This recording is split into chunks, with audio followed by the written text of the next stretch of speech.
Welcome back, guys, to Twisted Metal Customs. This is episode 4 on Resto on the XP Falcon. We have the epoxy primer on episode 3. If you haven't checked out 1, 2 or 3, go back and check them out.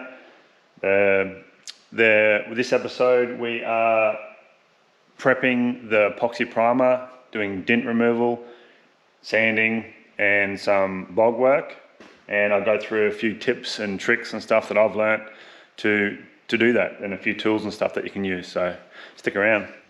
Alright, today I'm trying something a bit different for filming with my GoPro that works 1 in every 10 times when it doesn't freeze.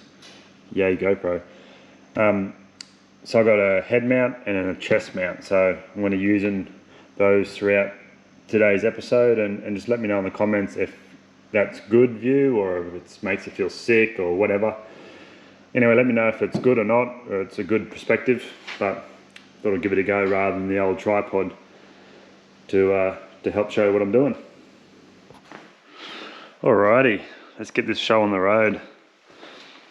So what we're doing, I've been working on some dints at the back here where that badge was, and as a viewer mentioned that I had to take the whole skin off to get that bolt off, so I ended up just popping it off. It's over there now, but I'm not going to use it again. It's going to have a flat skin at the back. And this is where that other big crinkle was, and I'm just doing a bit of body work on that. I put some skim coats of bog on. I've just put some high build primer, this stuff, ultra build, and this can go over top of single pack or 2 pack, so for anything apparently. But I did have some issues, I think, with this. I'll show you quickly on this FJ45, and you can see how it sort of has a lot of little pinholes in it. So I think it's fine as long as you use some primer surfacer over the top of that before you paint it. So I've got to redo this section, unfortunately, but otherwise it would have been a nice paint job. So what we're going to do is, first of all, let me know if this view is good or not. I feel pretty stupid with a GoPro strapped to my head, but luckily no one's here to see it. But it might help you get better perspective on what I'm doing with my hands. I'm hoping the angle's right. So yeah, let me know below in the comments whether I should keep doing this or not, or just stick to the tripods. Okay, so what we might do first is start from the beginning with bog through the processes on what I do. Everyone does it differently, but this is what I do.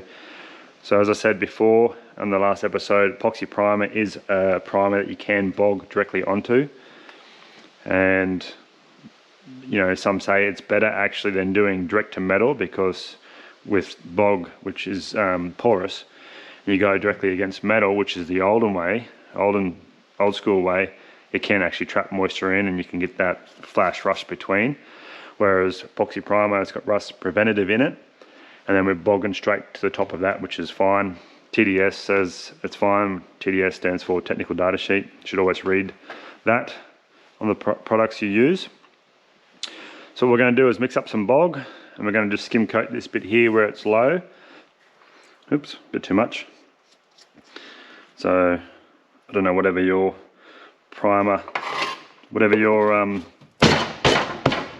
bog says to use, the ratio, but I think this one's around 5%, or for every golf ball size is like 15 or 20 mil little tail, but you'll get to know how much it is. Like, I've probably used too much then.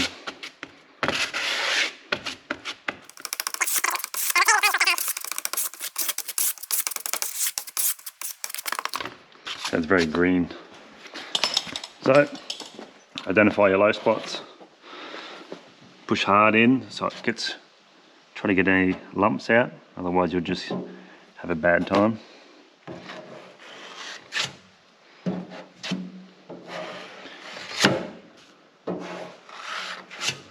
So you can have it a little bit higher than what you'll actually need, because when it does shrink a little bit, but so you just get it roughly where you want. Clean off your spatula while it's still sort of semi-malleable.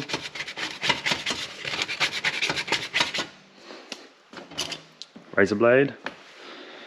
And this is all pretty good. Flat surfaces is fine, but when you have like a big lip, when it's soft, you can just scrape, you know, take any high spots off pretty easily.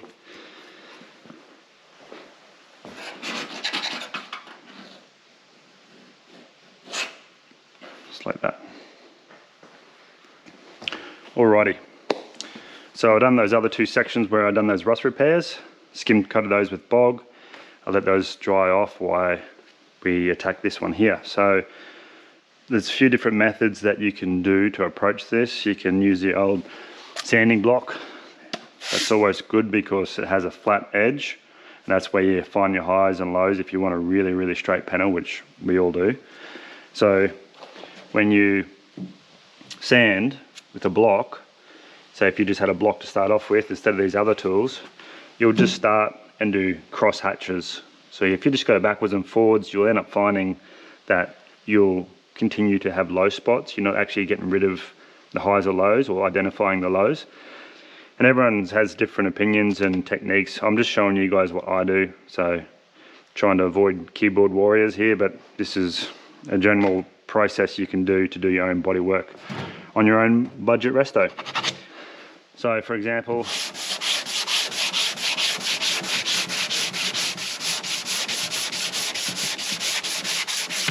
so just up and down, you can see already it's gone pretty hard, and this sandpaper is pretty old, but you can see the high spots here through the middle, around that lip there, and again there where it's lapped over, and on the edge here, and that's the low spot. So I'll just keep sanding that until it's all uniform and I'm not taking any of the outside colouring off of the primer, because I know that's my good spot. That's the section there, and if you dent's there, always go a bit wider, so then you can use that to feather it in if you know, it's not going to just be an abrupt bump. What I'm going to do is also show you this dual action sander, so that means it spins and oscillates at the same time. So I've got 120 grit, which is pretty savage, and I use that just to knock down the highs and lows. This is on more straightforward jobs. I try to talk less when I have noise, so I can mute that out in the clip. What I'm going to do here is the same sort of pattern, but just tighter, so it's within my bog, and feather off the high spot. So what I said earlier is you feather off the outside, so keep it up on a tilted angle like that a little bit, and just run around once on the very edge, and that's to take that high spot off.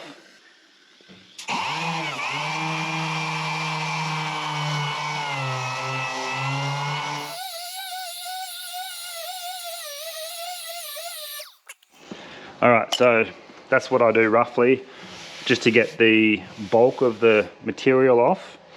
Saves a lot of elbow grease. Or there's another alternative here, is the air file. I think this is about 200 bucks on eBay. I've had it for about 8 years. And, oh yeah, it's got some crap on this paper.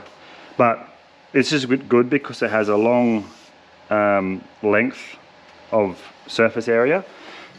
Same deal, you just go cross hatch that way and then back that way, and that should take the bulk of that middle off. But you can also rock it as well, ever so slightly, to sort of keep that concave. But I guess you'll get to know more you use it, you'll get to know how it works and be better with it, but it might take a bit of skill to, you know, I guess not master it, but be familiar with it. If not, just stick with your hand block and that works fine. So we'll have a quick go of this.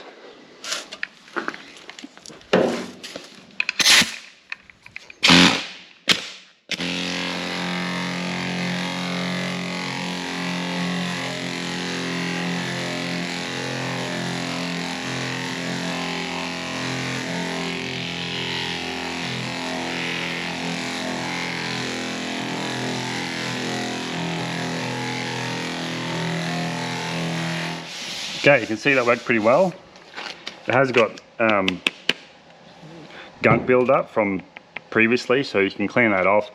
You can tell when that happens because it grips on the parts that are actually still clean. So you can sometimes recover it, slap it with this. See, that works the best. I've got a tear there, but it'll still be fine for what we're doing. So I'll give another go of that with a better grip.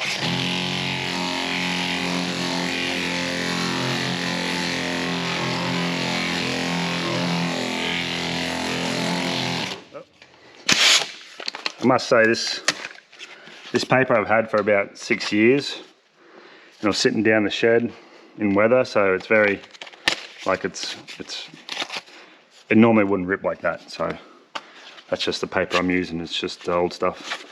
Anyway, that gives you an idea on how that works. You can see, like I'll go get a ruler in a minute, but you can see that there's still that low spot there, which is one of two things. It's still low, obviously, and you need to skim coat that again, or that it's still actually high here and that needs to come down to make that flat. So you can use the couple of different ways to see that and find that if it's high or low. Feel it with your hand, so you can just rub backwards and forwards, and to me there's actually a bit of a low spot here I can feel, and here, so that's actually high. But it's definitely low there, but it's still, see, that feels good. It's pretty rough. Or use wax and grease remover and just wet it down, and this simulates what it will look like once you paint it with your single stage or two stage clear coat, whatever. So if you get down and use the reflection of the window, I don't know where the GoPro is facing, but you can see, give yourself one of these. Oops. It's just a ruler, like a fab ruler. It's steel, nice straight edge, flexible. And these are also good for, obviously, for straight panels, right? You can see now, that's that curve I was telling you about. It has that curvature in that back panel, that way and that way. So it's not going to be any good, right? What you can do is just, because it's flexible, just tilt it over and flex it, so then you have, not sure where that GoPro is facing, hopefully you can see that, but there's a gap right there. You see that light? So we can know that's a high spot right in the middle where it's touching. Or, because it follows the contour, get it and drag it down. It's because I've sprayed it, it's a bit harder now, but you can see that's where it's touching, right? Right in that middle. So I'll see if I can get that a bit darker. If that doesn't work, if it doesn't, that's a good way to identify it, but you can try to get your Nico and just run along the edge, clean up all that crap. Run along the edge like this. I found this out by mistake, so it's pretty cool. Normally I use this for straight panels, and I can see how it leaves a blue mark. So that tells me where the high spots are when I'm doing a flat panel. It's not 100% straight, this outside piece, but here's one I was working on the other day. So if I just put that on, say there, and just give it a little slide, backwards and forwards, I can tell that it's touching there, and it's not touching the whole way across till the end. Put it on here, you can see that the line touches there and there. So you could go through the whole way and just keep doing that, really, if you wanted to. It sort of gives you the high spot, so it's clear to me that from back here and then here, that's the high spot that's sticking out. And I know that's true because that's that piece that I had trouble with, and I had to, it was oil canning, so I had to knock it out further than it needed to be, then hammer it back in and sort of heat shrink it a bit to get that strength back into the panel. So yeah, that's just to show you another technique you can use with a ruler to identify high or low spots. Do that same process with everything else that needs to be done, and I'll put you on time lapse for that because I'll be here for an hour otherwise.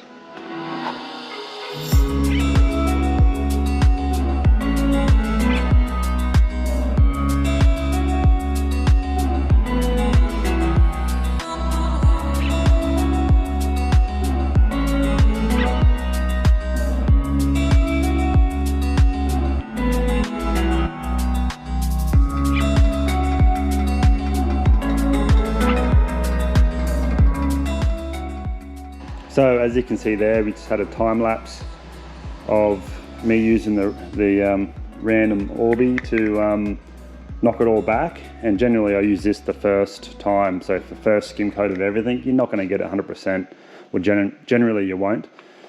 So I use this to knock it back to get it roughly right, and then I use another skim coat, you know, a third skim coat, fourth skim coat, as long as it takes to get that spot on.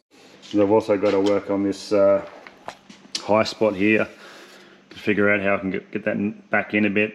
So I could build up bog here just to bring that back to level, but I don't really want to do that. So you can't really notice it if you look along the panel, but it's enough to annoy me. So alright, so that's what I'm going to be getting into. So hopefully that was a good little technical section for you. I know I dragged out, but there's a lot of information there, and it's hard to get the message across just by, you know, making it quick and slapped together. So yeah, let me know if that was good, and if you want more of that sort of stuff or sort of content with the head mount, because I can do that, no worries at all. So yeah, comment below, and yeah, let's keep going.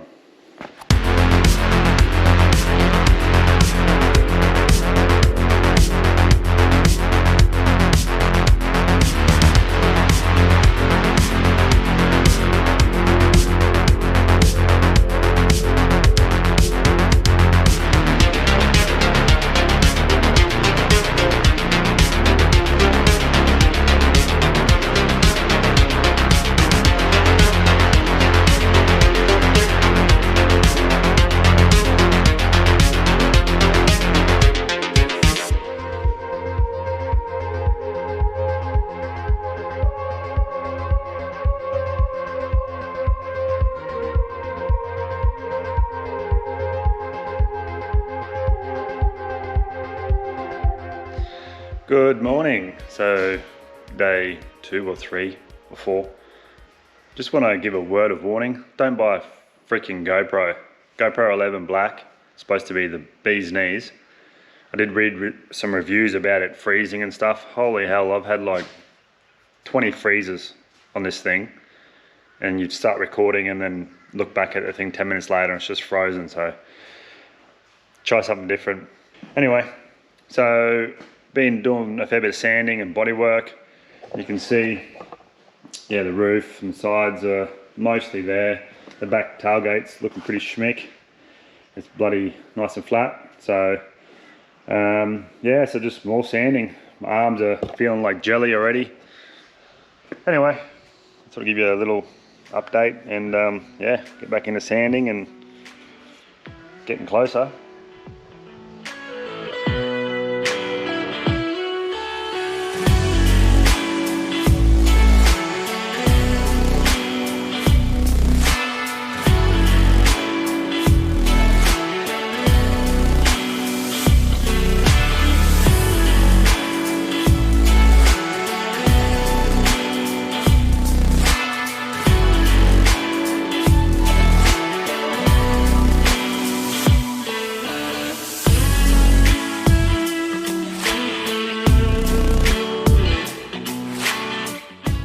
Okay, so you can see now that's just done with 240 grit, and then I just finished it with the Orbi with 240, just to smooth out any other pieces I've missed. And it looks pretty good. Like, it looks smooth already. You can see the reflection. It's a little bit cloudy, but for 240, that's actually not too bad at all. So I'm going to leave that. I've got a few little pits there to just fix up to have it smooth, but that's basically where I'll leave it. I'll get the whole car to that stage, and then I know right before I go to prime it again, I'll see whether, depending what needs to be fixed, whether I go epoxy primer or to primer sealer. So I didn't explain this before, but when I'm using sanding or grit, when you're sanding, you don't go any more than a double. Say, for example, if I'm using 120 grit on some bog or whatever, then I don't want to go any more than 240. As long as you've got the material to sand down, and that thickness of primer or build or high build primer is perfect. So I'd go 320, then 400, and then 600, and then paint. So if that makes sense or not, I'm not sure, but Hopefully that's not too confusing and I explained it as clear as it is in my head. But yeah, hope you're enjoying this. Alright, so it's a couple of days later. I have done 99% of the bodywork and I've re-epoxy primed the whole car, so it's got a full top layer now. So today is going to be the day, hopefully. It's a bit cool temperature wise to paint, but today's the day. Hopefully we get some blue paint on this thing. Now, hours wise for this paint and panel prep, I've far exceeded 10 hours for this episode. But if you were doing this yourself in your build, it's up to your discretion on how perfect or how well you want the car dint wise. So that really is definitely up to you as the restorer to do as much time as you want on that. You know, you could have it all like dinted up and munted if you wanted to and repaint it. It's just whatever you want to drive. So I did spend an extra time on this one to get it, you know, as good as I can get it. So that aside, you know, allocate that time to this episode, whatever. Regardless, paint's going on today. Alrighty, so that's just been sanded now with the Orbi and with a soft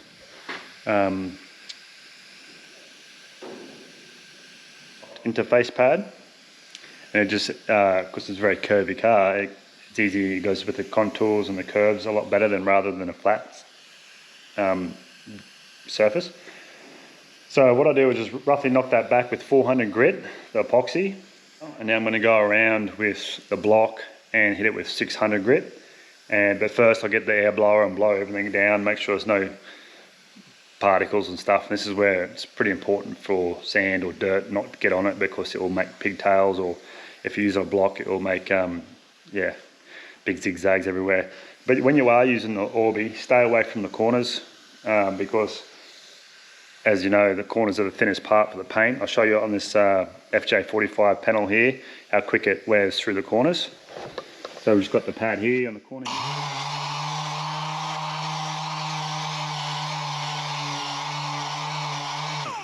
See that you can see that it takes a bit, it doesn't really wear through, but when I go on a sharp edge, like down here, one little go and it's back to steel. So I just stay away from the corners altogether, and then just hit that with the Scotch pad, or the, you know, your red Scotch pad, or whatever, grey or green, whatever you choose to use. I use red before paint. All right, so we'll get into that. So I actually don't have any more square sheets of sandpaper higher than 320. So I've just got the 6-inch pad with the 6-inch block. It fits perfectly on there. So I've just been using that as a block to block it back. And you block it back until it's uniform colour, which I'll show in a second. But when you're wiping down material off, microfiber cloth, remove the tag. Even though it's soft, just rip it off, get rid of it, because it can leave scratches, especially if they're a cheaper brand. They're a lot harder to tag, so yeah, that's what I use, and shake it out. If you drop it, get a new one, because any little speck of dirt, wiping something down, it's going to show through, especially with metallics. You can see visually where you haven't hit, so around these badge pins, a little dent there, need a glaze putty. But see how it's dull? You can see that's where your low points are. And that's the same colour in here from the orange peel from the epoxy you want to get rid of. So it's just uniform, one colour. Okay, so that's been hit now with 600 grit. And I'll go around with a red Scotchy pad, and get everywhere in the grooves that I can't get to with the block sand, and you know, the contours with this, because it's a lot less aggressive. Like in here, for example, you can just get into your fingers. Make sure everywhere that you're going to have paint is hit nice and scotched up, scuffed up, so it has good adhesion. I'll just show you the guards. The guards probably won't be on and painted this time. When you're doing metallics, you should have all the panels on that you want them painted, so there's no discrepancy in the gap, say between the door. If I paint those doors separately and I put them on later, there's a fair chance that it's not going to be the same as the panel paint. But what I've decided to do for your viewing pleasure is paint the car in blue, 2 coats, and then when I get the doors done, I'll do them and the panels in 2 coats and assemble it all. Then I'll do a final coat. I'll just give it a quick scuff back and a recoat, so it's all uniform at the end.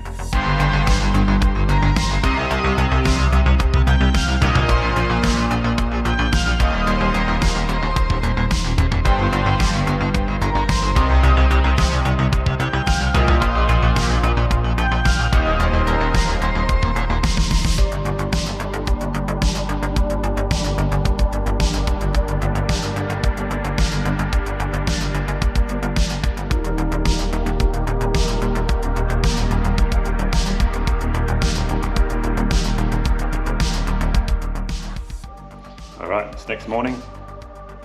I've just got the last of the glazing putty on and I'm just letting it kind of flash off, then I sand it, and then basically I'm ready for paint. All I've got to do now is seam sealing. So you can get a seam sealer which is essentially used on seams or anything that was a join or anything that I'm going to keep moisture out. Even the floor pans and stuff, sometimes I use seam sealer over the whole lot, so it's just a waterproof membrane. But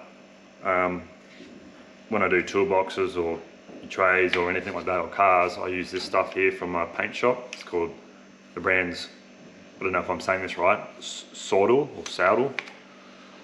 Yeah, and yeah, it's paintable, it dries pretty quick, it stays elastic, and yeah, just apply that on all the gutter rails and the seam seals. Anywhere that had factory stuff, I'll peel it off. So I'll put that on, and then by that time I can sand the glaze putty.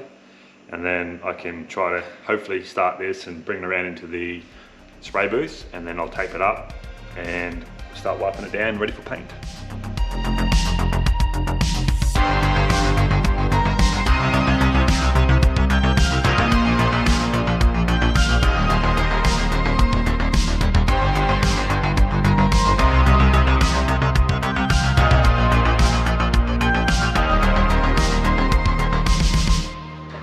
That's your gutter rail seam sealer. Quite nice.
We got the XP in the shed.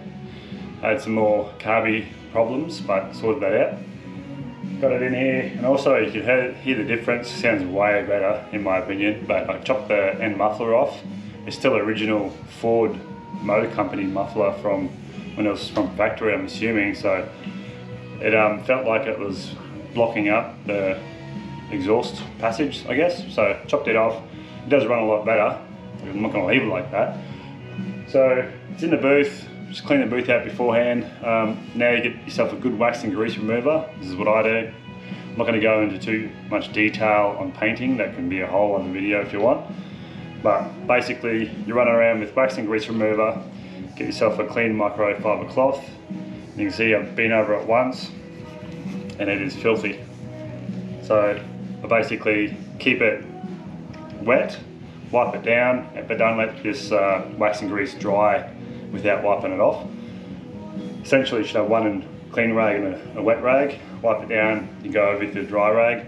Basically keep going until this rag's clean once you've gone over the whole car. So I'm going to go now, put on time lapse, wax and grease a whole lot, tape up all the openings, tape up where I don't want to get paint, and yeah, I'll get right into it. Running out of daylight and heat in the booth, so let's get it on. We're here finally, get some paint on.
And there we have it. Hope you enjoyed that video. A lot of time and effort went into that, and it's been about a week later. I've just been working on these guards amongst other things, and they've come a long way themselves. Got a couple more coats to do and a bit more hammer and dollying. But yeah, you can see it's for a budget build, it come up quite nicely. If I can do it, you can do it. So yeah, get in there and give it a go. Don't forget, winter's coming around the corner, so get yourself a Twisted Metal Customs jumper. Check out the website, Field of Dreams designer come up with. You can see that inside the lens that it's restored, you know, of the beholder. Nice jumper, good quality. So yeah, check it out. Yeah, thanks for watching, guys and gals. Hope you enjoyed it. I'll keep building this car. I've got a fair bit to do on it still. So I'm going to keep going along with this, and yeah, I might as well just keep putting episodes up. If you're interested, comment below, let me know. And until next time, thanks for watching.